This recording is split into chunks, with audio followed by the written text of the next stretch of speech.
Сәлеметсіздер ме, менің құрметті оқырмандарым. Бүгін сіздерге өте дәмді болып шығатын етті үйректі үйрететін боламын.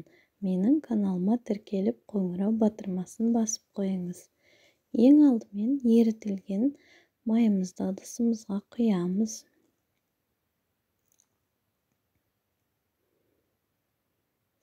Тұзымызды саламыз, сметанамызды саламыз. Бір жұмыртқамызды салып, разрыхитель қосып, жақсылап араластырып, ұнымызды аз-аздан салып, жұмсақ етіп қамыр илеп аламыз. Қамырымызды илеп болғасын, пищевой пленкаға салып, холодильникке қойып салмасын дайындаймыз. Пиязымызды турап аламыз.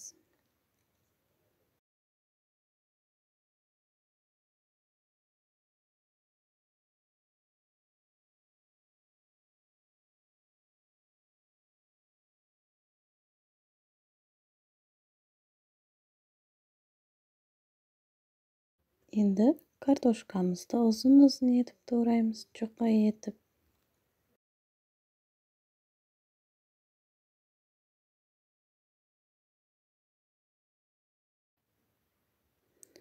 Аскөкті турап аламыз, ұсақтап. Сосын етімізді салып, бұрышты салып, тұзымызды салып, жақсылап араластырып аламыз.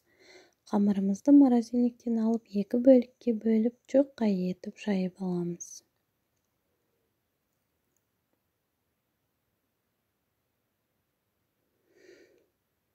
Ыдысымызға салып, салмамызды саламыз.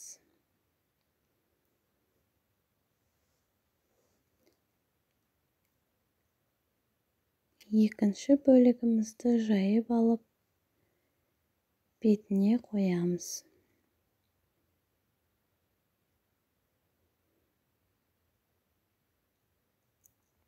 Жандарын әдемі етіп, біріктіріп, түйіп аламыз.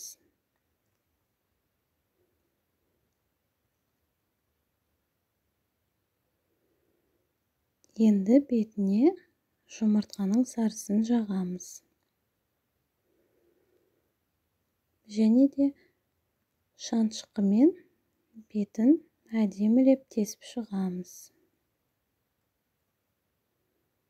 Духовкаға 180 градуста пісіріп аламыз. Мінекей, етті пирогымыз дайын болды. Өте сондай жұмсақ, әдемі, ауызда ериді. Күнделікті балапандарыңызға дайындап берсеңіздер, қуана жейді. Ас болсын.